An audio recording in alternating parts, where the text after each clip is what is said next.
Bienvenidos nuevamente al espacio en armonía. Espero que os haya gustado a ese pájaro carpintero que os he puesto al comienzo.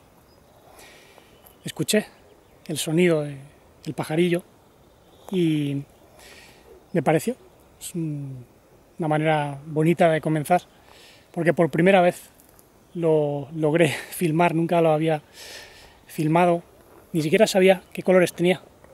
Si os fijáis, tenía unos colores rojizos, parduzcos, negruzcos, y no hacía más que saltar de un árbol a otro, por tanto era muy difícil lograr capturarle en cámara por mucho tiempo. Pero bueno, ahí tenéis una instantánea. Y bueno, es también a modo de despedida anticipada, porque pronto me iré a vivir a otro lugar temporalmente. Tengo pensado pues un gran cambio y bueno, en su momento ya daré más información sobre esto, porque me gustaría desarrollar los cursos a nivel más presencial, vivencial.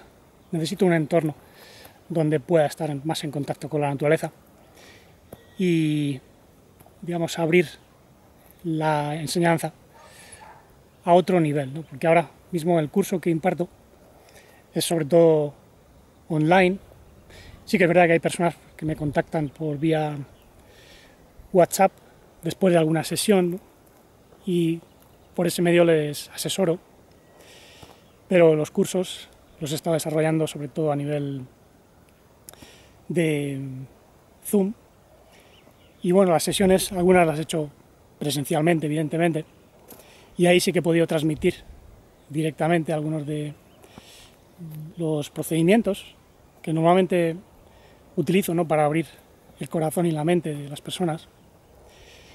Y para mí es fundamental entrar en contacto con una energía más sutil que no es posible en los entornos donde normalmente nos desarrollamos, ¿no? En las ciudades.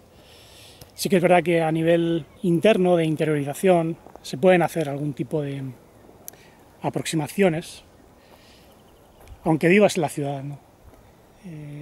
Que pueden favorecer un crecimiento interno, pero necesariamente hay que abrirse a algo mucho más energético. Y de esto me gustaría hablaros, porque recientemente también me han preguntado por la inmunidad y me han invitado a una charla, colaborar en una charla sobre la inmunidad. Y para introducir el tema, aunque ya lo he tratado en otra ocasión, pero sigo aprendiendo, sigo descubriendo, pues hoy me gustaría desvelaros un gran enigma que tiene que ver con lo que antiguamente llamaban el uróboros. El otro día una alumna me preguntaba por ello, ¿no? Me decía, ¿qué es el uróboros? Porque pienso que puede ser algo negativo. Y bueno, como le expliqué, no necesariamente es algo negativo. El uróboros tiene que ver con el reciclado de la energía, evidentemente. Es la serpiente que se muerde la cola, que es de hecho un fenómeno real. Eso se encuentra en la naturaleza. Hay serpientes que se han encontrado así. Y de alguna manera está representando un movimiento de la energía que se da en el universo.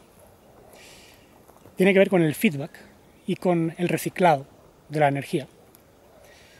Pero a raíz de la crisis de salud que atravesé, comencé a comprender mejor acerca del sistema inmune. Y me di cuenta de que en el universo también hay un sistema inmune. Y que no solo soy yo el que lo ha descubierto, antiguamente esto ya se conocía. Es un conocimiento y sabiduría que está impreso en nuestro cuerpo. Y yo simplemente descubrí lo que estaba en mi cuerpo, en mi alma, en todo mi ser.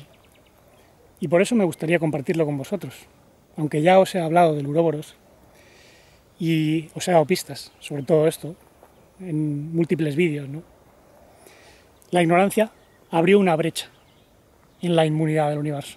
Entonces el universo se vio obligado a poner barreras.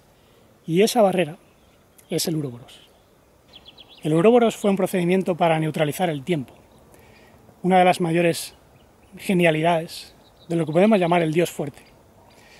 Pero tenéis que comprender que el sistema inmune tiene una función, y es deshacerse de todas las energías y sustancias tóxicas que pueden llevar a la destrucción, a la enfermedad. Por tanto, en nuestro cuerpo hay un sistema inmune. Está compuesto de una serie de células y organismos que se encargan de eliminar los radicales libres, sustancias tóxicas, incluso el excedente de hongos, bacterias malignas, virus. Quizá algunos recordaréis aquellos dibujos que veíamos muchos de pequeños, que se llamaban Érase una vez el cuerpo humano, donde te mostraban con dibujitos, muñequitos, cómo funciona el organismo humano por dentro. Y había una serie de policías que se iban comiendo los desechos, a los malos, ¿no?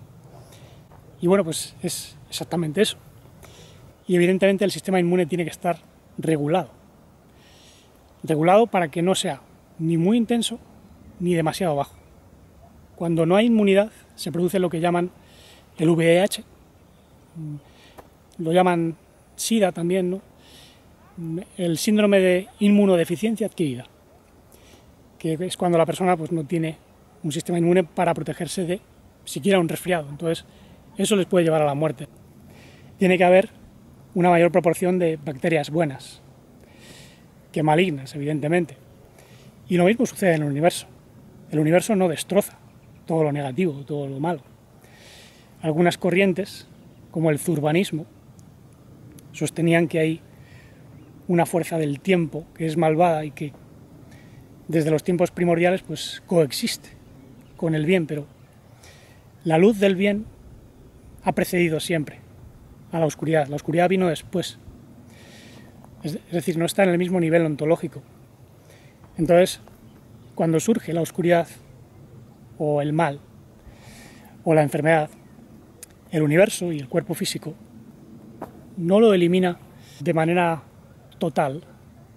Digamos que en nuestras condiciones coexisten bacterias buenas y malas, porque vivimos en un mundo donde se permitió que la luz y la oscuridad coexistiesen. Y algunos vienen a decir, bueno, eso lo ha hecho un dios malo, un demiurgo malvado. Pero en realidad no es así. El dios que se encarga de gestionar la luz y la oscuridad en el universo recibe el nombre de Dios fuerte, desde la más remota antigüedad, ¿no? Y ese aspecto de la divinidad no es un dios en sí, es un aspecto, una función. En las escrituras hebreas recibió el nombre de Yud-Heh-Vav-Heh Elohim, o la Madre Divina, como le llaman los cabalistas, que es lo que llaman el Dios corrector, ¿no? El que genera una serie de barreras para que no pase la oscuridad, ¿no? Por eso dice, soy un Dios celoso o que aborrece el mal. No quiere decir que tenga celos en el sentido humano, eso son traducciones humanas, ¿no? Tampoco quiere decir que sea un Dios malvado que castigue a los que no cumplen su ley, porque tampoco da lo que llaman mandamientos. El otro día también me preguntaban precisamente también por los mandamientos, cuando en realidad no existe esa palabra, tal cual en las escrituras. Lo más cercano es entolé, que en griego es algo así como meta, pero lo traducen como mandamiento normalmente. El que me ama sigue mis entolés, que significan realmente en las metas, en telos. Telos es la meta, el propósito. Y estar en el propósito quiere decir que tú cumples con una función específica. No porque alguien te dice, cumple esto, sigue mi mandamiento. Eso no existe en la enseñanza del Antiguo Testamento o del Nuevo Testamento. En realidad, de lo que se habló en el Antiguo Testamento fueron mitzvot, que son conectores del alma. Hay 365 de carácter negativo o restrictivo y 248 positivos. Todo eso tiene una lógica que tiene que ver con la estructura de la naturaleza, por lo menos la naturaleza que vemos. Daos cuenta como 365 son los días que se toma el Sol para recorrer su órbita, ¿no? y genera las estaciones, etc. Hay 248 órganos espirituales. En el cuerpo también hay una correlación entre órganos físicos y los espirituales que están en los cuerpos más sutiles. Entonces, todos los mitzvot, lo que tradujeron como mandamientos, son en realidad llamamientos a conectar lo que está desconectado por un proceso de infirmidad o enfermedad. Luego también se habló de los kukim, que son aparentemente mandamientos ilógicos, como no comer carne de marisco o de conejo, pero son totalmente lógicos, porque si os dais cuenta, todos esos productos que se prohibieron en la religión en realidad son tóxicos, porque son de carroñeros. Entonces, es lógico no comerte lo que está para que se lo coman pues, los carroñeros, como los buitres, los cuervos. El cerdo es el mayor de los carroñeros y limpia energías incluso espirituales, ¿no? Son animales que tienen como función preservar la inmunidad de la naturaleza, donde coexisten energías positivas y negativas por una catástrofe que hubo hace muchos miles de años en la Tierra, incluso en otros sistemas, ¿no? Esa catástrofe no es que haya sido provocada a propósito, sino por la ignorancia. La ignorancia abrió una brecha en la inmunidad del universo. Entonces el universo se vio obligado a poner barreras. Y esa barrera es el Uroboros, la serpiente que se muerde la cola. Es como si los arquitectos o artesanos de miurgoie, en griego, que estuviesen a cargo de gestionar ciertas energías, vieron que algunos seres se habían salido. Esos seres evidentemente tenían una naturaleza serpentoide. Su pensamiento era bífido, como la lengua bífida, ¿no? Dualístico. Por eso en Proverbios 9 se dice que Sofía, la sabiduría de la serpiente, de Ofis, construyó su propia casa, levantó sus 7 pilares. Entonces se tuvo que organizar un sistema inmune para preservar al universo de esa destrucción. Entonces, ¿qué hicieron? Cogieron la cabeza del dragón o de la serpiente y se la pusieron en la cola. Y dijeron, vale, ¿quieres comer? Pues cómete a ti mismo. Eso fue la genialidad mayor que ha hecho la divinidad. Gracias a eso el universo está inmunizado completamente contra la total destrucción. Es, digamos, una manera de poder hacer que las energías negativas que surgen como resultado de las contracciones de luz no pueda ir más allá de cierto umbral. ¿Veis la lógica de todo esto? La ignorancia abrió una brecha en la inmunidad del universo. Entonces el universo se vio obligado a poner barreras. Y esa barrera es el Uroboros. El Uroboros fue un procedimiento para neutralizar el tiempo. Una de las mayores genialidades de lo que podemos llamar el Dios fuerte. El Dios fuerte es un aspecto de toda la divinidad, ¿no? Pero no es, digamos, todo Dios. Es solo un aspecto de Dios. Cuando le quitas la reconciliación a Dios, se convierte en lo que llaman en hebreo Elohim. La naturaleza necesita ser neutralizada por Yud-Hod-Ab-Hei, que es un movimiento de integración. Y Yud-Hod-Ab-Hei, Elohim, puede ser corrector a veces, puede ser providente otras veces. Entonces, eso tenemos que comprenderlo, porque de lo contrario nos volvemos enjuiciadores, como algunos gnósticos, ¿no? Que dicen que el Dios del Antiguo Testamento es un Dios malvado, es el demiurgo. Pero en realidad el demiurgo, que significa artesano, es el modo en que funciona la naturaleza, con su sistema inmune y con sus posibilidades de degeneración, negatividad, restricción, violencia, destrucción. Todo eso forma parte de Geburah, el poder corrupto. Necesitamos, por tanto, Geburah en positivo, que es fuerza de disciplina, fuerza de encauzamiento, lo cual tiene su complementario como es la misericordia, la expansión, el crecimiento. Misericordia es Gesed, pero Gesed se manifiesta en términos de generosidad, abundancia. Y cuando tenemos disciplina o cierta restricción y expansión, misericordia, podemos canalizar la energía universal del amor, de la vida, el ki, chi, shehi, na. Todo eso hace que podamos crecer en armonía y neutralizamos el mal, todo aquello que nos restringe de manera excesiva, como es Elohim sin su proceso de armonización. Por eso se habló de Yud-Hod-Hei Elohim y Elohim. En otras filosofías, como por ejemplo en el daoísmo, se habla de la madre de las 1000 cosas, que no es el verdadero Tao. El verdadero Tao no se puede mencionar, es innombrable, porque lo vives, lo sientes, pero está más allá de las palabras. Sin embargo, la madre de las 1000 cosas tiene aspectos negativos, como el dolor, la vejez, el tiempo. La madre de las 1000 cosas genera el tiempo, pero también está abierta a la armonización y a la trascendencia del tiempo. De ahí la belleza de la interacción de los opuestos. Esto es lo que antiguamente llamaban el logos. Todo obedece a una lógica, todo tiene un sentido, un propósito.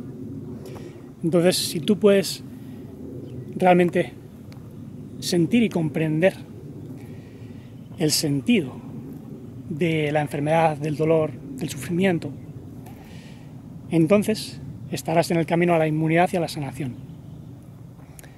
Ahora, para ir un poco más a lo específico, si queréis incrementar la inmunidad, tenéis que incrementar la vitalidad.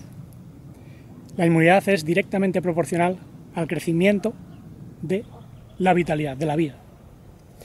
Y para ello necesitáis eliminar cualquier fuente de obstrucción, ya sea a nivel fisiológico, a nivel energético, almático y espiritual. Espiritual quiero decir a nivel más inconsciente, porque sí que es verdad que el alma pues, tiene un carácter espiritual y el cuerpo energético también, pero el espíritu es ese influjo de energía que puede hacer que un alma esté más en sintonía o en menos sintonía con la fuente primordial de vida, y por tanto el alma influye en el cuerpo. Es como una cadena, ¿no? Por eso en el árbol sefirótico, si os fijáis, hay 3 tríadas. La tríada de arriba, que es Keter, Jokma, Binah, es, digamos, la tríada del espíritu. La del medio es Gesed, Geburah, Tiferet, la tríada del alma. Y luego habría una tríada que estaría compuesta por Netzach, Or y Yesod, que es la tríada del alma más vital, material, que se manifiesta finalmente en Malkut, el mundo material. Lo que pasa es que depende, porque hay varios Malkut. Está el mundo físico, que es un reino de muerte, y luego el verdadero reino divino.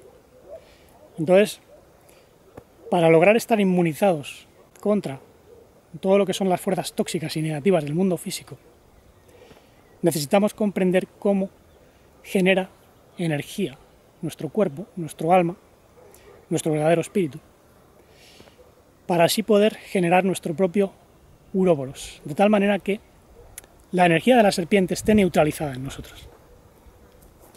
Cuando está neutralizada, la energía de la serpiente no hace daño. Es más, se convierte en Shejina. De hecho, hay un juego de palabras. Cuando le falta la tercera fuerza a la Shejina, que es la energía de cobertura, lo que antiguamente llamaban Espíritu Santo, entonces ya no es Shejina, sino que se convierte en Nahash, el serpiente, que tiene 2 aspectos, uno masculino y otro femenino. El masculino es la lógica mentirosa, o el veneno de él, Samael, como lo llamaban.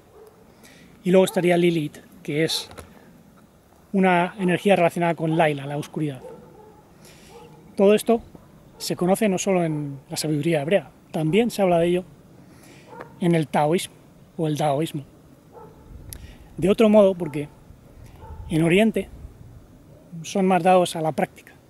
Entonces, como dice Lao Tse en su famoso Tao Te Ching, el Tao del que puede hablarse no es el verdadero Tao.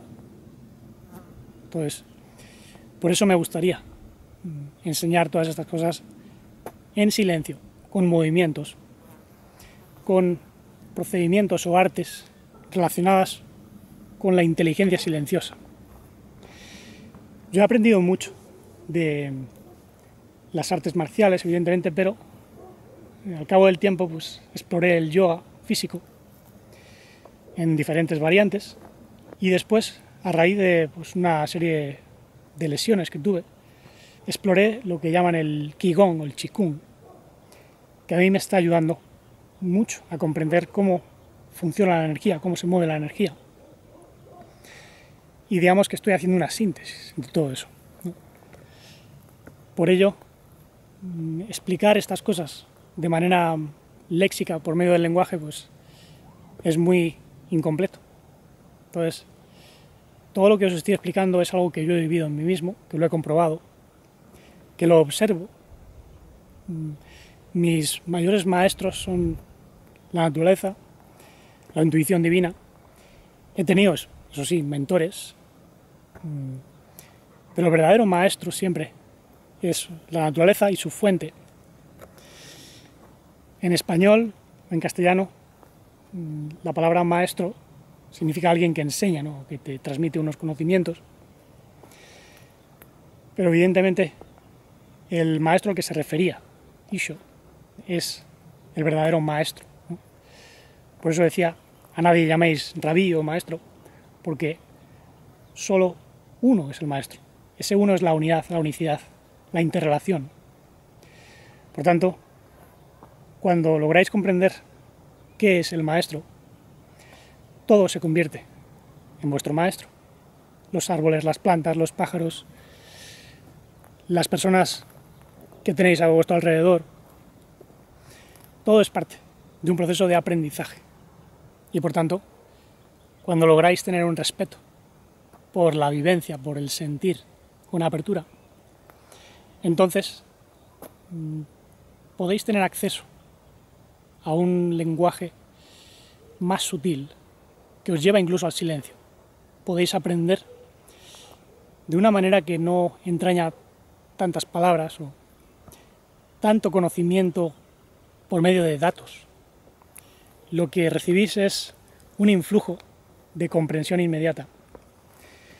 En Oriente han explorado mucho esta vía, por eso las artes que veréis allí pues, son más silenciosas, ¿no? La meditación, el tai chi, el qigong, todas estas artes que son muy gráciles, muy hermosas de ver.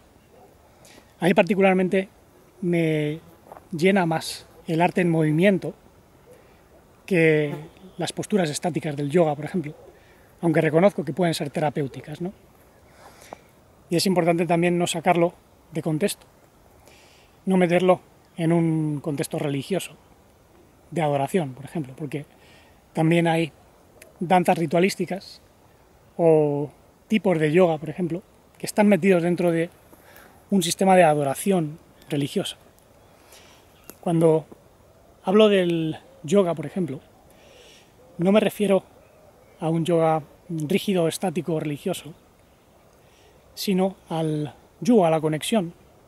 Incluso el maestro Isho dijo: haced como yo, que soy manso de corazón, y hallaréis descanso para vuestras almas. Porque fácil es mi yugo, mi yoga, y ligera mi carga. Porque, digamos que su enseñanza consiste en soltar el lastre, incrementar la vitalidad y por tanto también la inmunidad. Pero para ello, como digo, necesitamos una manera de hacer fluir la energía dentro de nosotros, generando un equilibrio entre lo que tiene pues, una pasividad o una tendencia al caos, a la entropía. Nuestro cuerpo físico está envejeciendo. Pero como se ha demostrado, si hacemos fluir la energía, si nos alimentamos de manera frugal y nos abrimos a otras fuentes de energía, como por ejemplo el chi o el ki, que es la energía universal, la Shekinah, es lo mismo, ¿no? Entonces podemos incrementar la longevidad. A nivel biológico esto tiene que ver con los telómeros, ¿no? Que son esas estructuras que se van haciendo más y más cortas en nuestro ADN a medida que pasa el tiempo. Entonces, si logramos expandir los músculos, las células, las moléculas, introducimos más nivel de chi, de energía universal, de Shekhinah, y eso hace que se produzca una detención del tiempo. Entonces logramos establecer el famoso Uroboros, o sea, neutralizamos a la serpiente, cogemos su cabeza y la ponemos en la cola y hacemos que se coma a sí misma. Por eso en nuestro sistema linfático y en la sangre también hay diversos organismos que, aun formando parte de este universo físico, se comen las sustancias negativas. Forman parte del sistema de reciclado, pero son beneficiosos.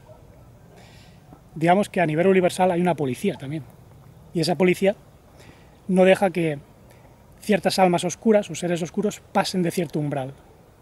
Por eso se dice en el libro de la desvelación, el Apocalipsis, que el dragón fue arrojado a tierra.